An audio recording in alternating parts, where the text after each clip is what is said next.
toute la famille, toza wapia. Toza libongo, ya mwaka, place matenga rapenda, babulisi penda, uti penda na Équateur penza. Donc bango yo penda, babokula kabase bele. Bango yo, bango expliquer bino. Makambo ele kara awa, donc Toyeko kutana na basanga oyo. Toyeko kutana yo expliquer. Expliquer biso oyo ezali. Oyo la kola mobile. Omoni oyo. Bana Kisasa. Ngai na uti na balankole. Elono bokuku bokala. Motoripe. Komona boteme boya kobe yoli. Mwana mongala biso ba. Ndio komona oyo. Kotikela mbala tate oyo boteme boyo ko.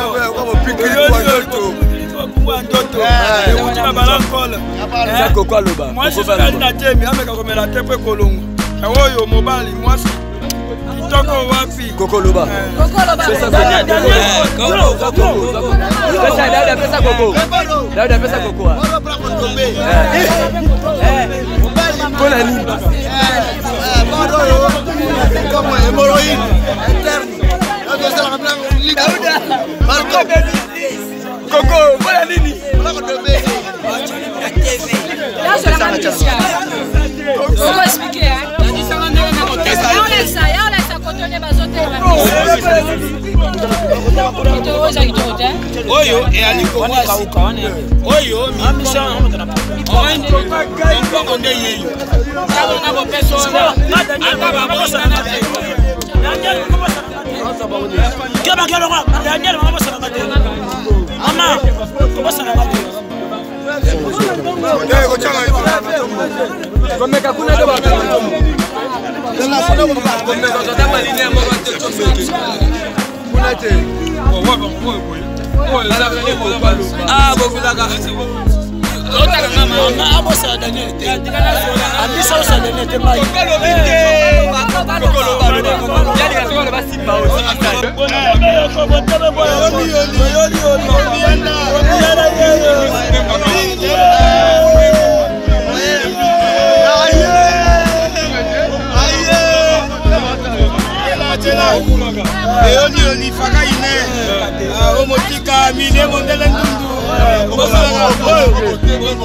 la famille, j'espère que vous allez bien. Moi je vais très bien par la grâce de Dieu. Toutaki libongo, ne bomoni ba image, toutaki libongo, kosomba bambisi, kuna mateka bambisi kauka ba bambisi ya kisangani wana ya minene ya kitoko wana. Toutaki kuna po tozana ba lubu ebele ya kosalela bino. Donc tokena déjà kosomba déjà ba provision déjà bambisi. Donc bambisi kauka, tokena kosomba donc tolinga tozwa moi image, moi réalité o ba on peut ba vivre kuna na libongo, ba utala nango, ba utala bambisi wana na Équateur, ba yaka nango na libongo bateki balala wana ti basali dans sous ba 3 semaines. Après bazongi lisusu ka bongo, donc vie na bango ezaka bon pona koluka.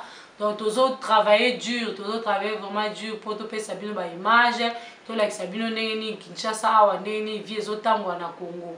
Voilà, risque pe un métier, donc nenge na kendaki, tozaki kuna.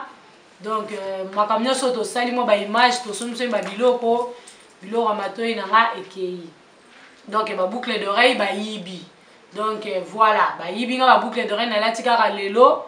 Donc moi écoute on le bezate pour kaka ya ko pesa bino ba image ya ko sepe sabino en retour bo sabonaka kaka bo partager bo aimer bo sala biso ba commentaire bo isa biso ndenge bolingi to pesa bino musala ya kitoko ya qualité ya malamu. Donc voilà, donc toujours continuer sala bino misala. Donc lelo image ezo kota bo tala bo partager et puis lobi lisusu to lukela bino su ba image ba émission mususu to kotela bino. Merci beaucoup na lingi bino mingi, merci pour na ba abonné au baza déjà wana. To sepeli mingi tozo sepela parce que en tout cas tozo sentir vraiment chaîne ezokende bozo tala ba vidéo mais bozo s'abonner pe et comme déjà bien bon pour liboso zaki bozo tala kaka bo s'abonner te. Mais siko vraiment merci beaucoup na ba oya ngai oya biso ya chaîne na biso ya Miss bozo s'abonner bo comme vraiment ko s'abonner. Donc yango ce que zo pesa nga sous force na équipe na nga mobimba tozo bima pour to sala bino musala. Donc bon continuer toujours bah oh non bah s'abonner te toujours inviter bino bon s'abonner bon aimer page na biso ya Facebook. Donc bon bah nous ba émission ya kitoko bah actualité ya kitoko tout ça makambo ebela osala même si bozana ba fête na bino sur le terrain na Kinshasa bozana ba fête na bino o matanga ba day na bino bon contacter biso tozana ba matos ya kitoko. Toyebi tozana bat na biso ya bien o bako kita sur place basa ila bino penza en tout cas ba reportage à bien o botika na ba souvenir na ba famille na bino. Donc bo se déranger te OK rozala ndenge tarif na biso zala ngo kutu donc facile ezala ngo bien abordable pour na bino ba abonné na biso pour na bino ba ya biso. Donc tozawana pour na kosala no musala ya bien. Donc bon continuer toujours pour rendre ce service wana ya ko talaka ya ko partager ya ko aimer ya ko liker la vidéo.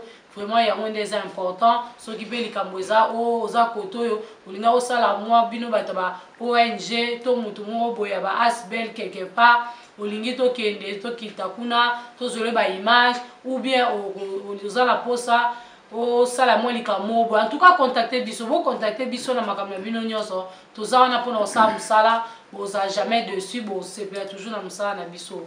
Vraiment ça voilà elo ngena loba toutaki pe ko kotisa émission ya c'est mon histoire ya présentatrice na biso Alegria touti ko koti yango. En tout cas botala wana eza histoire ya Alegria oyo histoire oyo ye à vivre na vie na ye yo poko oza na histoire mo boye oyo omona ke déranger yo za posa o partager yango ngata à distance so benginga toza awa eza ba professionnel bazawa ba réalisateur pro baza ba cameraman pro baza ba cordo ya pro baza. Donc ana vandi si base tant kina yaki na Kinshasa ezaka mama matanga mama te donc yaki bien que musale ezovanda. Donc batu na biso baza pro. Donc quand je vous dis pro donc bozo mo bien mo ba image bo mo na ba qualité. Donc ceux qui vraiment besoin na posa ya likambo bo contacter biso ba on bazana ba osala bino musala ya kitoko.